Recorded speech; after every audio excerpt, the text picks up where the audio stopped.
नमस्कार साथियों। तो आज है 18 जनवरी 2026।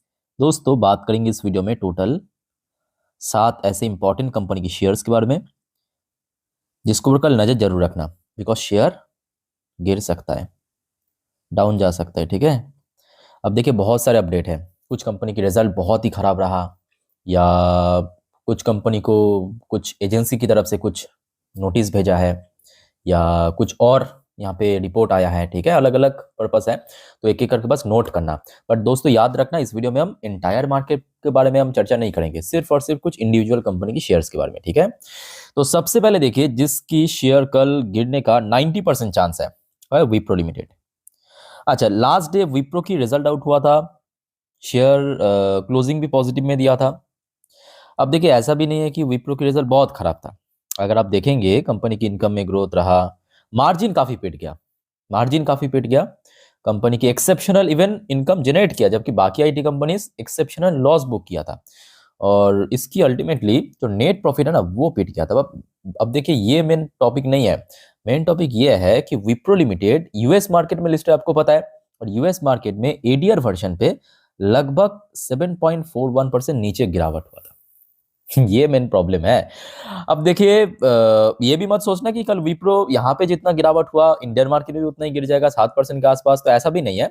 बट गिरेगा जरूर, इतना मान के चलिए कि लगभग 2 से 3%, मैक्स टू मैक्स 4% दोस्तों नीचे ओपन हो सकते, इतना रफली पकड़ के चलिए। ठीक है, अब विप्रो की शेयर ये भी फैक्ट है कि पिछले कुछ टाइम से अगर आप ध्यान से नोट करेंगे, लगभग 250 के आसपास, मतलब नवंबर के बाद से अगर आप देखेंगे शेयर, देखिए मार्केट में काफी बार करेक्शन हुआ, काफी गिरावट, कंसोलिडेशन बहुत बार देखने को मिला, बट शेयर जो है इसके पहले बार बार जहां पे हर्डल फेस करा था 250, उस लेवल के आसपास काफी तगड़ा सपोर्ट भी मिला।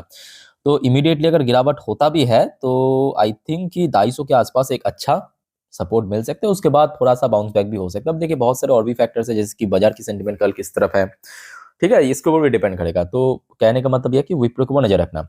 आज विप्रो के बाद सेम टू सेम कारण है आपके रोजारी बायोटेक, एक एग्रोकेमिकल कंपनी।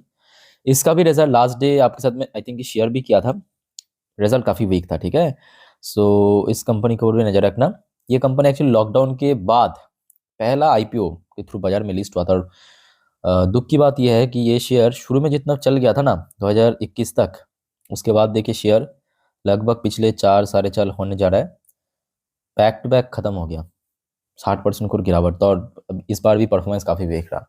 अच्छा, नेक्स्ट दोस्तों जो शेयर है ना आईसीआईसी बैंक, इसका इंपॉर्टेंस कल बहुत ज़्यादा है, बिकॉज इसकी देखिए ओवरऑल वेटेज बहुत ज़्यादा है। मतलब अगर हम बात करें एचडीएफसी बैंक, कल मेन जो टक्कर होगा एचडीएफसी बैंक और आईसीआईसी बैंक के बीच, कहाँ पे?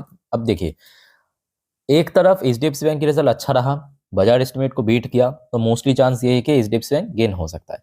दूसरी तरफ आईसीआईसी बैंक की रिजल्ट मैं कहूँगा जो लोग मतलब सोचे भी नहीं थे, उससे थोड़ा वीक रहा। एक तो आपके प्रॉफिट में गिरावट रहा, बहुत ज़्यादा नहीं बट स्टिल गिरावट हुआ ना, और दूसरी बात जो ब्रोकरेज फर्म द्वारा एस्टिमेट दिया गया था उसको भी बीट नहीं कर पाए, उससे नीचे इवन बहुत ही खराब रहा। एक बार मैं आपको दिखा देता हूँ, ये देखिए बाजार की जो एस्टिमेट आया था वह 12,346 करोड़। ठीक, और कंपनी ने नेट प्रॉफिट जनरेट किया 11,318 करोड़, बहुत कम, बहुत कम। ठीक है, तो कहीं ना कहीं इतना मान के चले कि कल आईसीआईसी बैंक की शेयर पिट सकता है। अब कहाँ तक पिटेगा वो डिपेंड करेगा बाजार की सेंटिमेंट के ऊपर, या सुबह सुबह देखना जब ब्रोकरेज फर्म, आपको पता है ना कि जब बड़े बैंक, बड़े कंपनी रिजल्ट आउट करते हैं तो उसके पहले सॉरी उसके बाद उसके बेस पे ब्रोकरेज फर्म द्वारा रेटिंग टारगेट दिया जाता है, तो उसके आधार पे कहीं ना कहीं शेयर कल रिएक्ट कर सकता है। इमीडिएटली अगर गिरावट हुआ, मतलब 1400 का लेवल अगर टूट गया, सो मे बी नीचे की तरफ 1380, 1370 एक अच्छा सपोर्ट पॉइंट है। यहाँ पे आप देख सकते हो दिसंबर में बार बार इसी लेवल पे सपोर्ट मिला था। ठीक है, तो कल आईसीआईसी बैंक की शेयर भी इंपॉर्टेंट है, इसको नजर रखना। चलिए साथियों अगले शेयर पे, बट उसके पहले आप सभी को रिक्वेस्ट करूंगा दोस्तों, प्लीज चैनल को सब्सक्राइब करके रखें अगर आपने अभी तक नहीं किया, या आप इस चैनल पे नए हो। और याद रखना मेरे प्यारे साथियों, आज रात की जो 10:30 की वीडियो आएगा इस चैनल पे, जिस पर हम नेक्स्ट डे मार्केट प्रेडिक्शन या पूरे दिन शेयर मार्केट की अपडेट को डिटेल में चर्चा करेंगे, मिस मत करना वो वीडियो। ठीक है, बिकॉज कल के लिए बहुत वाइटल है, और काइंडली चैनल को सब्सक्राइब करके रखिए, एकदम फ्री ऑफ कॉस्ट है। अच्छा, नेक्स्ट जो शेयर है हमारी इस लिस्ट में टाटा टेक्नोलॉजी, और ये भी पिटने का बहुत बड़ा चांस है। इस बार लेबर कॉट की वजह से बहुत सारे कंपनी को नुकसान हुआ, बट टाटा टेक को कुछ ज़्यादा ही हुआ है। टाटा टेक की नेट प्रॉफिट अगर आप देखेंगे 96% पिट गया, खत्म हो गया, खत्म जिसको आप कह सकते हो, बस लॉस होते होते रह गया, सिर्फ लॉस होते होते रह गया, ठीक है। 96% क्रैश हो जाना बहुत बुरी बात है, ठीक है। बट हाँ ये भी फैक्ट है कि ये वन टाइम से, वन टाइम, ये जो लेबर कोड की वजह से बहुत सारे कंपनी की एक्सेप्शनल लॉस या एक्सेप्शनल इनकम में कम हो रहा है, वो आपके एक ही बार के लिए इस बार ही होगा, ठीक है। तो कल टाटा टेक की शेयर को भी नजर रखना, इसमें भी शेयर थोड़ा वीक रह सकता है या गिर सकता है। उसके बाद मैं कहूँगा इसमें ये जो बैंक है आईडीबीआई बैंक, इसमें 50-50 चांस है। 50-50 चांस क्यों है मैं आपको थोड़ा समझा देता हूँ। देखिए आईडीबीआई बैंक की रिजल्ट आउट हुआ था, बाजार क्लोज होने के बाद, लास्ट डे की बात है।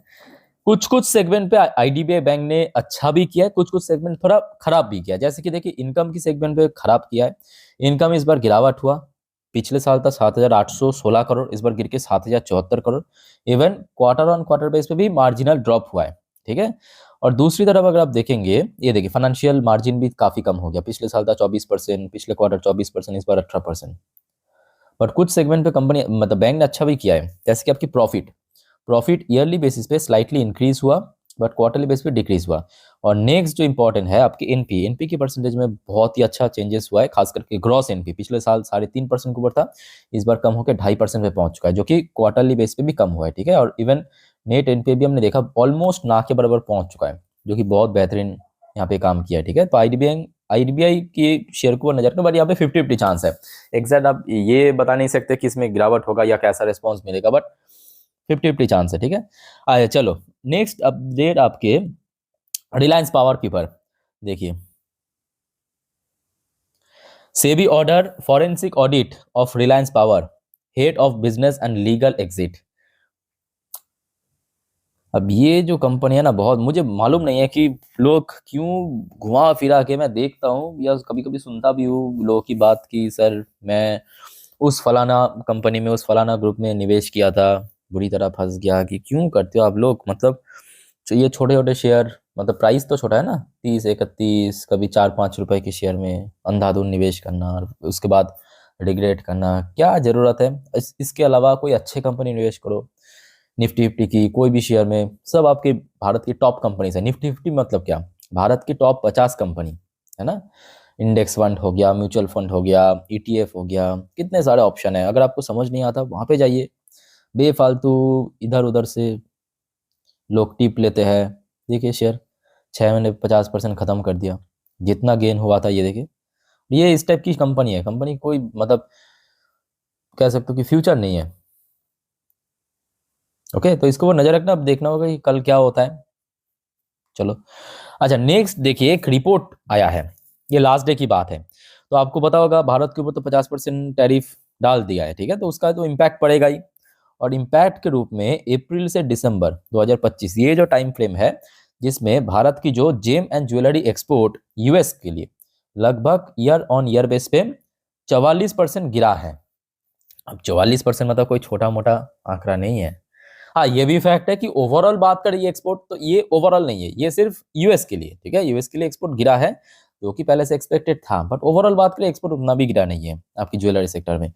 पर स्टिल यहाँ पे जो ज्वेलरी कंपनीज है, मतलब ज्वेलरी सेक्टर की कंपनी, चाहे कल्याण ज्वेलर्स हो या आपके शेनको गोल्ड हो, और भी आपको दिख जाएगा, पीसी हो गया, पीएन गैडगिल हो गया, ठीक है। तो इन सब के ऊपर नजर रखना, कहीं ना कहीं शेयर थोड़ा सा इस रिपोर्ट की वजह से वीक बिहेव कर सकता है। लेट्स सी क्या होता है। तो इन सब शेयर को दोस्तों नजर रखना। बाकी आपका कोई कंफ्यूजन या डाउट्स है कमेंट करके बताइए। अब देखिए ये भी फैक्ट है कि देखिए अगर नेगेटिव अपडेट आया, इसका मतलब 100% बिल्कुल भी गारंटेड तो नहीं है मार्केट में कुछ भी कि ऐसा ही होगा। कभी कभी एक्सेप्शन भी हो जाता है, आपको भी पता है, मुझे भी पता है, तो वो अलग बात है, ठीक है। बट मेजर चांस यही है शेयर में गिरावट होने का। बाकी दोस्तों कोई कंफ्यूजन है तो कमेंट करके बताइए। इस वीडियो को वाइंड अप करता हूँ। टेक केयर, बाय बाय, जय हिंद।